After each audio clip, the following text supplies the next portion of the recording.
Welcome back to my channel. I know, am I being consistent? Maybe just a little bit. Welcome back to my channel. Welcome back to my talk show, should I say. I'm bored, so let's do something.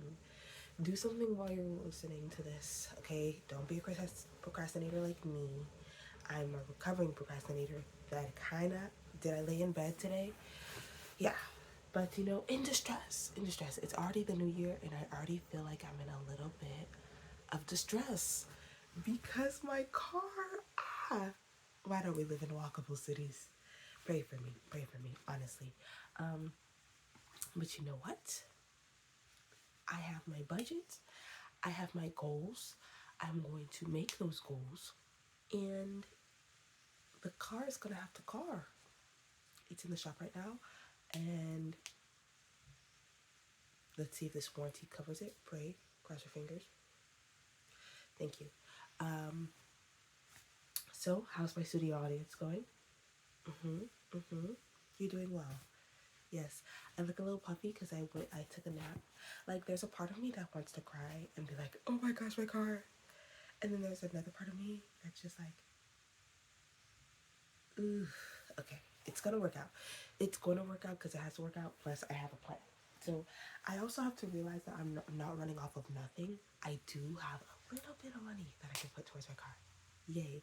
And honestly, I'm just gonna be like, God, let that warranty hit, please. Because this is a reminder to all my little peoples, all my little youngsters, whatever work you get on your done on your car, keep the paperwork in a folder, something, because they need that paperwork, especially if you have a warranty, for proof, for evidence. And I thought I did. And then I remembered I threw away all those papers because they were compiling in the car. And I was like, I don't need these, do I? No. Yes, you do. You do. You do. You do. You do. Or scan them. I should have scanned them. So my unorganizement has come to bite me in the butt, but it's okay. I am going to get through this. We're gonna get through this together because this is the year where we're really doing what we need to do. Um, I have big things planned for myself. You have big things planned for yourself. Whether it's to you, it seems small, it's big to you, okay? It's big to me. That's what she said. So immature. Okay, so what I want to talk about today. Did I really have a plan? Actually, I do have a plan. I do have a plan of what I'm going to talk about. I am going to save the topic that I was going to talk about today for next week. It's on sensitivity and sensitive people, on how you guys, us, because I love how I say you guys as if I'm not sensitive. The world needs you and they're holding you back. So we're going to talk about it next week. What I am going to talk about is this book that I've been reading. I've been reading Tender is the Flesh. Who here has read? I'm gonna pull out my inner Wendy Williams. Who here has read Tender is the Flesh? Okay. Those of you who you already know where I'm going. Those of you who haven't, pick up the book. It's pretty good. I'm almost done. I would have been done earlier. I could have just been done today, but procrastination. But I'm not gonna procrastinate because I took a nap. I kind of wallowed in self pity, and then I'm like, okay, girl, stand up. You retrieve you can move. Okay. So this book. Spoiler alert ahead. I'm not done, so don't spoil it for me. But I just have a lot of questions going on. Like I wish I could ask somebody, and I'm gonna ask you, what is going on with this book? First of all, yesterday I got to a sex scene while I was at the car shop, and I had my red pen. I've been annotating with my red pen. I will get to the part that I annotated because what's going on? Let me see what part I annotated because I annotated because I was just like, wait a minute. First of all, The sex scene was crazy. Why? In a society where cannibalism is legal, because animals have a disease that supposedly, they don't say what this disease is, just like all the animals have it. How? Like, people don't have pets anymore. I have my cat right there. People don't have pets anymore because this disease. They don't eat meat. And for some reason, people are like, oh my gosh, how can humans live without meat? Vegetarianism? Veganism? No, straight to cannibalism. So technically, they call these people special meat because they're farm raised. Okay, they're bred in captivity. Their vocal cords are taken out so they don't talk. They're used, and they're like, okay, we're gonna eat these people. They've never seen the light of day, so technically they're not human.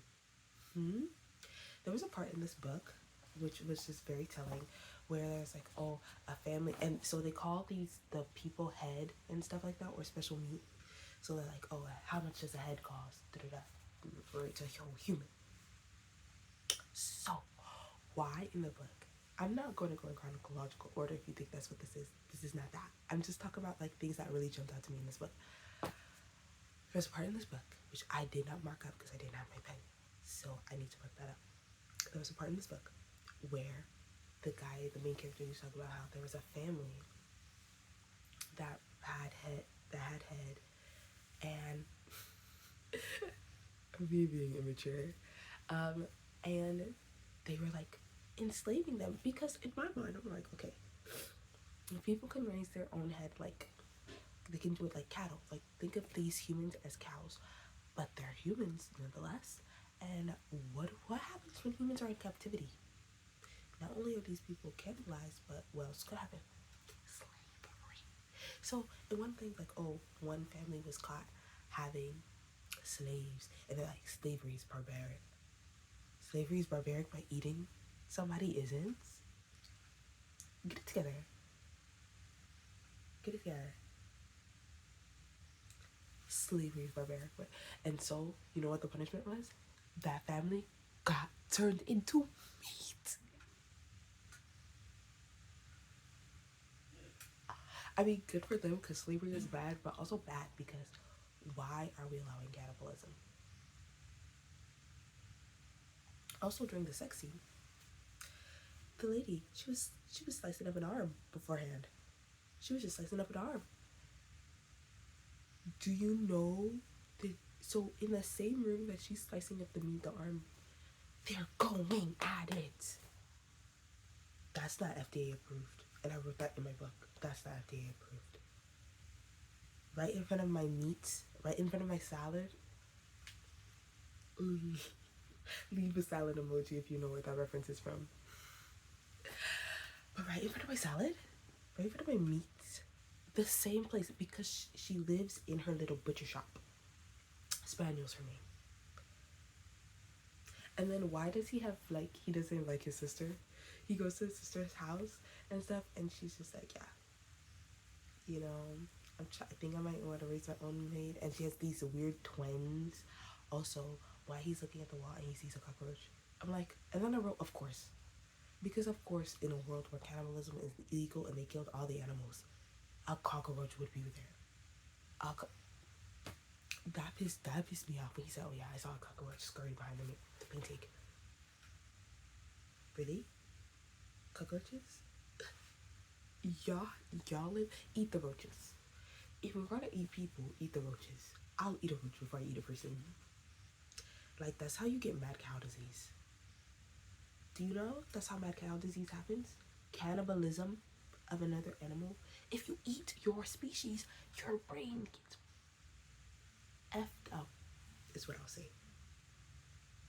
Your brain gets effed up. So cannibalism is no good. Also, there's sex. Going back to the sex scene, why was it seem like the way the author wrote it, silence, and I put the silence is so loud. Like, she's not saying anything, he's not saying anything. First of all, I was just like, where's the consent? But I guess they're both into that mess. It was very interesting. This book is very interesting. Also, one of the workers, now I'm backtracking. See, if you're gonna have a book club with me, we have to like backtrack because I'm not gonna always go in chronological order.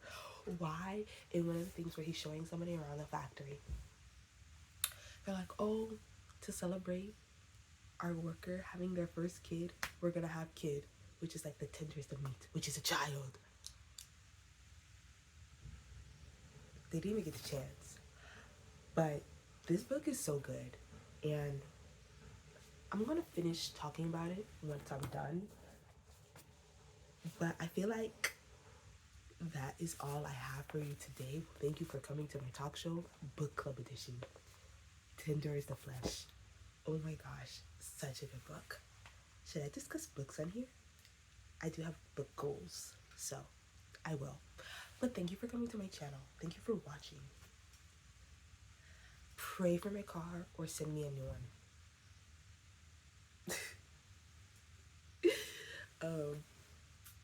I am going to get ready to go to the gym. And peace out, Girl Scout. I was never a Girl Scout. Why am I lying? And my little brother is looking at me through the window.